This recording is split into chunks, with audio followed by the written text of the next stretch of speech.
जब धरती पर लोगों की एवरेज लाइफ एक्सपेक्टेंसी 40 से 45 साल हुआ करती थी, तब 50 साल से ज्यादा जीना एक रेयर इवेंट माना जाता था। ऐसे समय में जेंगिस खान ने 51 साल की उम्र में थ्रोन संभाला।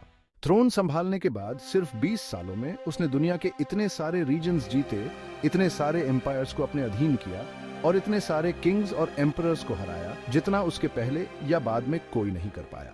अपने बुढ़ापे में जेंगिस खान ने अलेक्जेंडर, सीजर या नेपोलियन जैसे कॉन्करर्स से भी कहीं ज्यादा टेरिटोरीज जीते, जहां वो अपनी जवानी में कभी कदम भी नहीं रख पाए थे। एक निर्भीक कॉन्करर, एक कुशल ऑर्गेनाइजर और एक अदम्य योद्धा, लेकिन उसे इस बात की खबर तक नहीं थी कि लिखना नाम की भी कोई चीज होती है।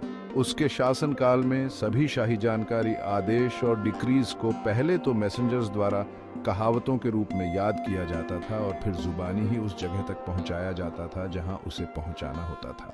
चीन में अपने कैंपेन के दौरान ही जेंगिस खान को पहली बार लिखने के बारे में पता चला।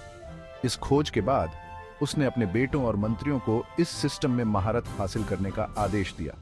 उसने उन्हें अपने सभी भाषणों, कानूनों और डिक्रीज को लिखित रूप में दर्ज करने का भी निर्देश दिया, क्योंकि उसका मानना था कि लोग हमेशा के लिए इन कानूनों का पालन करेंगे। कुछ लोग गलती से सोचते हैं कि जेंगिस खान इस्लाम धर्म के फॉलोअर थे, क्योंकि उनके नाम के अंत में खान टाइटल लगा होता है, लेकिन ऐसा नहीं था।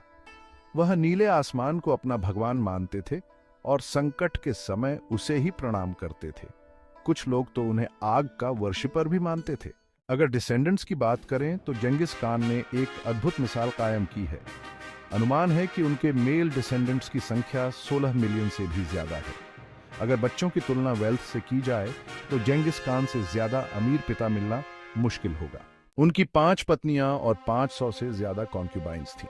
हालांकि उन्होंने अपनी पहली पत्नी बर्टे के सिवा किसी को भी अपने करीब नहीं आने दिया। शादी के कुछ समय बाद ही बर्टे का अपहरण कर लिया गया और मजबूरन उनके साथ बलात्कार भी किया गया। जेंगिस खान ने बर्टे को छुड़ाया और उन्हें फिर से अपनी पत्नी के रूप में स्वीकार किया। हालांकि अपहरण के कुछ समय बाद ही बर्टे गर्भवती हो गई, फिर भी जेंगिस खान ने उस बच्चे को अपना माना। अनगिनत बच्चे होने के बावजूद उन्होंने बर्टे से पैदा हुए अपने 4 बेटों को ही अपना उत्तराधिकारी बनाया। अपनी कब्र को छुपा कर रखने के लिए जेंगिस खान ने अपनी मृत्यु से पहले अपने सैनिकों को निर्देश दिए थे। ऐसा कहा जाता है कि उनकी कब्र का कोई निशान न रहे, इसलिए दफनाने के बाद उस जगह पर 1000 घोड़ों को दौड़ाया गया था।